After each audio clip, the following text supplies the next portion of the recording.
And we are live. At least think we're live. We should be putting out sound. Move stuff around. Get ready to talk to you this morning. See what's going on out there in the cyber world. Things are going crazy. Watch out. Watch out for phishing attacks that are centered around this COVID. Lots of news agencies are putting it out. Plenty of new, unique phishing campaigns that are centered around the COVID virus. The one I read about this morning says that you have a friend that was infected with COVID. So they're trying to get you, of course, as always, as the phishers do, trying to get you to open that email, click the link, do something you normally wouldn't do. And in this case, they're using that scare tactic. They're trying to scare you in to opening that email, following that link, checking out to see which one of your friends was the one that was infected with the COVID virus. Of course, that's bad stuff. And you guys, I know you guys are watching this morning, probably wouldn't fall for that. You're too smart for the social engineering stuff, but you got friends, and I know you see them every day posting on Facebook, sharing stuff that just is crazy wild. You know it's not true. Those are the people you have to worry about. Those are the people you have to tell. Don't click the COVID phishing campaign. Don't believe through an email from someone you don't know, some weird organization that a friend of yours is infected with the COVID virus. That's how they're getting people. That's how they're hooking them. That's how they're bringing them in. Of course, anytime there's something like this that's new in the world, the phishers, the hackers, the malwares, the black hats, all those folks that want your money, want your computer, they're going to use it to their advantage. So that's one thing we have to watch out for today. That's new stuff. There's all kinds of other new stuff out there. We added the scroll to the lead-in just so you can pick up on some of the many, many, many things that are going on. To me, that's one of the biggest things. Phishing is bad. It cuts through all of your security measures, cuts through all your protections because your end user is clicking and establishing connection out. It's so hard to defend against. The only way we can do it is by informing our folks, letting them know you got to watch out for this stuff. Let them know what looks real and what doesn't. So this morning, Illy Coffee's in the Great Smoky Mountains Cup. Great time if you're out here on the East Coast somewhere, Great Smoky Mountains. Probably even somewhere you can go during lockdown. And I know a lot of us are leaving lockdown now. We're getting into the normal life again. Get in the car and be able to go places, be able to do things again. Obviously at a restricted level here in Virginia. Well, not even here in Virginia. Everywhere in Virginia but where we're at, Northern Virginia is under different rules. In Virginia, the rules are coming off tomorrow at 5 o'clock. New set of rules. Places are open at 50% capacity and a lot of other things. So people getting back out there doing the fun stuff. So, again, crazy world we're living in. But if you're here for the cyber stuff, that's what you're all about. That's what we're here for, is to talk cyber. This morning we're going to keep going on with vulnerabilities, and we're going to be talking about system vulnerabilities. And if you read the live notice, there's three big, for CompTIA, they kind of group three things together for system vulnerabilities. That's the end-of-life systems, embedded systems, and lack of vendor support, which kind of lack of vendor support goes with the first one, but okay, CompTIA, you have got it going on. It's your deal. It's your world. Um, News you can use for the day. Here's the what you can throw out in your daily banter. It is National Dance Like a Chicken Day. It's May 14th. Dance Like a Chicken Day. Um, I guess do the German dance. It looks like a chicken. I don't know. Um, am I going to dance like a chicken? I don't think I'll be dancing like a chicken today. But also, in the news for us, Trivia Night is coming live to you. Not this Friday, not tomorrow. Gosh, it's Friday already. But next week, the 22nd. If you go out to the website, you'll see the rules. You'll see how it all works. I need to put together a video from last Friday's Trivia Night. Again, Mike Bravo smoked that thing. 90% accurate questions from Mike Bravo. Smoking Trivia Night. There's some good questions in there too. If you know about Grace Hopper, if you know about where the first computer bug was, everything from a simple acronym all the way up to stuff about Grace Hopper. Everything in between. And again, the 22nd, come out, check it out. It will be a fun time. It was a fun time last time. Even running the thing was a fun time. We'll have a little more staff this time. We were kind of shoestringing it last time, just me and Dee pushing it through. So, but that may or may not be why you're here. What I know you're here for is to get ready to enhance your security career, move it to the next level, move it up one notch, and maybe that's getting the Security Plus certification exam under your belt. Maybe that's using this information to move you up where you're already at. Maybe you've already got Security Plus. You're coming back and you're reviewing some of this stuff, or maybe you just maybe you work nights, you can't go to sleep, and this is the way it gets you back to sleep. I don't know, but I'm glad you're here. I do, as always, ask, and I'm going to ask again later because that's what we do. It's YouTube, right? YouTube, it's over there somewhere. YouTube, like, subscribe, hit the bell to be notified, and share with your friends. Comments are always welcome. So, that being said, we'll throw the intro, and then we'll jump into system vulnerabilities, part of 1.6, the last part of 1.6. Again, we got a lot to cover. We're going to have to cover some of it tomorrow, and then I'll be putting some videos out over the weekend to cover the rest of it so that we can start fresh Monday with new stuff, going into domain number dose, as you guys know. So I'll throw the intro, drink a cup of coffee, and we'll be back with the slides. Hang out.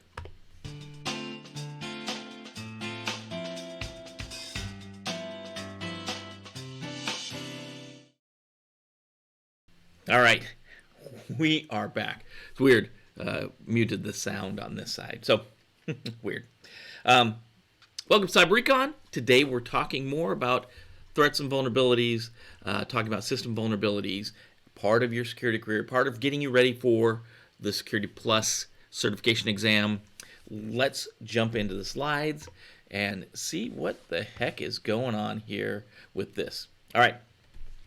1.6 talks all about explaining the impact associated with types of vulnerabilities.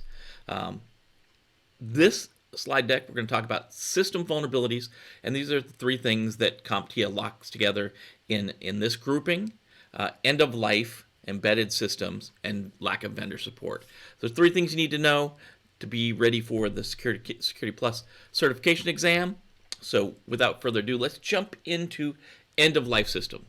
So end of life, or EOL, is a term used with respect to a product supplied to a customer, indicating the product is in the end of its useful life from the vendor's point of view, and the vendor stops marketing, selling, reworking, or sustaining it. And that's from our friends at Wikipedia. So, end of life happens to a lot of things, right? Model years change. We see it with cars. There's the end of life for a car. At a certain point, they stop making parts for it. They stop. Well, for cars, they kind of support them forever. But at the vendor level at Chevrolet, they stop building parts for it. They go on to the next model year. They go on to the next style. It's more and more critical for our world where we talk about computer software and computer hardware. At some point, the vendor stops supporting older software and hardware. At some point, the vendor stops supporting older software and hardware. And they do this because at some point it's just easier to build a new version and go out and resell it. Maybe there's major things they want to incorporate into it, or maybe it's a rework from the ground up. The big thing from the security point of view is they stop developing updates and patches. They're going to stop patching it.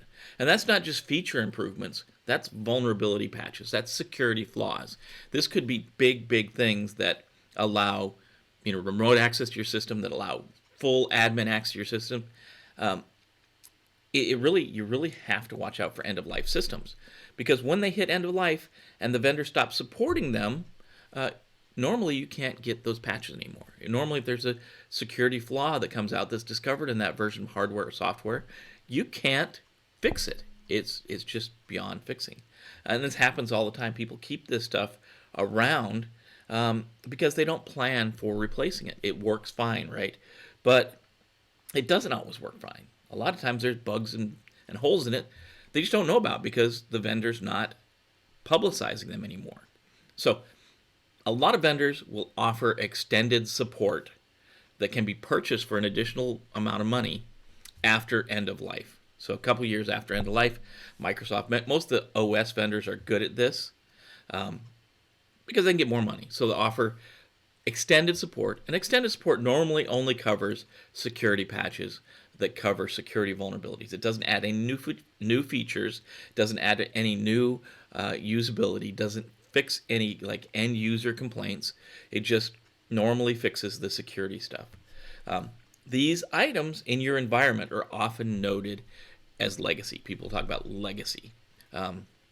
So we see it a lot. We see a lot of times the end-of-life systems will hang around organizations for a long time when they should be dead and gone. Brishit, cover encryption. Yes, we have a huge section coming up on encryption. Yeah, that's definitely coming up. There's a whole domain in Security Plus coming up in encryption, so that is coming. Never fear. So we do see end of life impacting organizations pretty hard because they have to buy new stuff, and it's hard to sell to organizational leadership that you need to buy new servers or new operating systems when you came to them for new servers or new operating systems 3 or 5 or 10 years ago, and they remember putting that money out, and now they're, well, why do we have to buy this stuff again new? And you have to explain that to them. This is end of life. This is what happens. It's getting better and better now. We see that organizational leadership now knows that there's this technology debt that has to be paid. We know that systems only last a specific amount of time, and then we've got to upgrade. We've got to get to the new stuff. And a lot of times now there's features that are enticing enough that moves leadership forward. So that's end of life. We have to remember that because we'll come back and visit it again. The other thing we talk about is embedded systems. And this is a computer system that's part of a larger system, right? And that's from NIST. Anytime I can use NIST, I'll use NIST. That's a common ground we can all use. And we see these examples in printers and TVs and cars. Computers are everywhere. They're part of everything. And these systems that are embedded, a lot of times they're Linux systems. We do see Windows systems there too. But a lot of times they're a Linux system that's put in a printer. It's put in your TV. It's put in all kinds of things. In your refrigerators now, ovens, they're all over the place. They can be standalone, just one computer in one system, or it can be part of a larger, more complex system. And the best example of that is a car. A car is a bunch of complex systems put together. And those systems are embedded. There's limited or there's non-existent patching for those systems. They're often used beyond end of life. Often, we don't even think about these things. We buy that oven. We don't think about patching an oven And in our organizations, we see the same thing. We see devices like temperature control devices. Sometimes small offices or home offices can get something like a Nest thermostat. Inside there, there's an operating system. It's running. A lot of times we don't scan these devices as part of our normal scanning program. We don't patch them as part of our normal patch management program. And a lot of times the bad guy, the hacker, black hat, whoever you want to call them, they'll come in, if they can get in your system, and they do what's called pivot, or if you remember back to talking about their hacker techniques, when they get on a device, they can pivot and look someplace else to go. And a lot of times to maintain access to an environment, they'll jump on or attack or put backdoors into embedded systems like thermostats and temperature control devices and water control devices. Sometimes we call these embedded systems. Sometimes they're part of bigger SCADA systems, which we'll talk about later. But if they can get inside one of these systems and create a backdoor, then as you clean their attacks off the normal network, they can always keep coming back because they're coming from a device you're probably not scanning, you're probably not looking at, you're probably not patching. But we have to make sure that we look at these embedded systems in our organization because we have them. A lot of times these TVs come with the embedded systems in them, and a lot of times for functionality they'll be attached to the network. So think about what all is attached to your network. Make sure when we talk about like things like Nmap scanning, figure out what your IP range is. Nmap scan your IP range and be able to identify everything on there.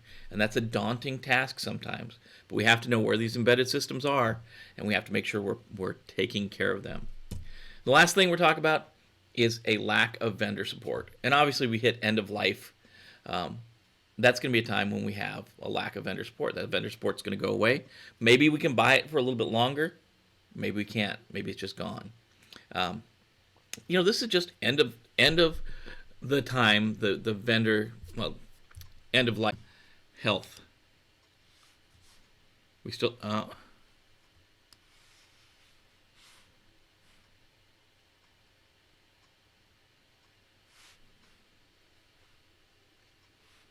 don't think we're streaming no more. Are we? There we are. Maybe we're back. I'm not sure where I lost you. I got the pop-up that says YouTube didn't like me anymore. So I think let me look at the stream. That's not the stream. That's not the stream for sure. Not sure where the stream went. Bear with me. Okay.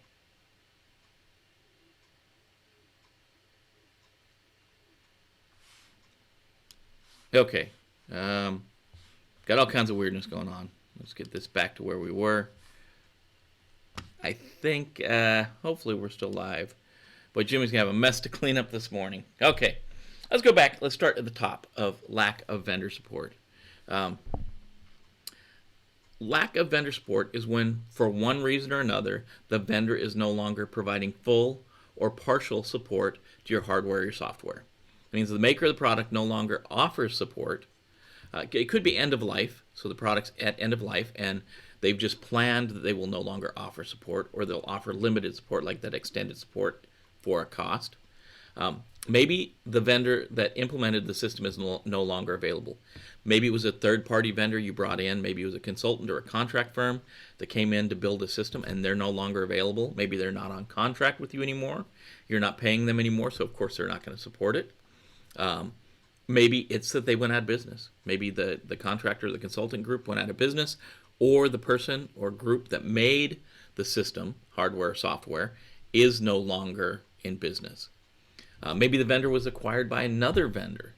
So the product line maybe is going out. They're stopping the product line because the vendor that made the acquisition, maybe they have their own product line doing the same thing. And obviously the vendor going out of business. So we have to think about these three things. They're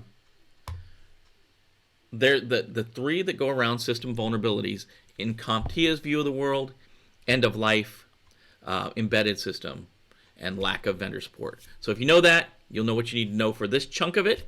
Get you going for the next part. And as always, I'm Jim here with Cyber-Recon. We'd love to hear your comments. like, subscribe, hit that bell to be notified, and share with your friends. And as always, be careful out there, and we'll see you next time.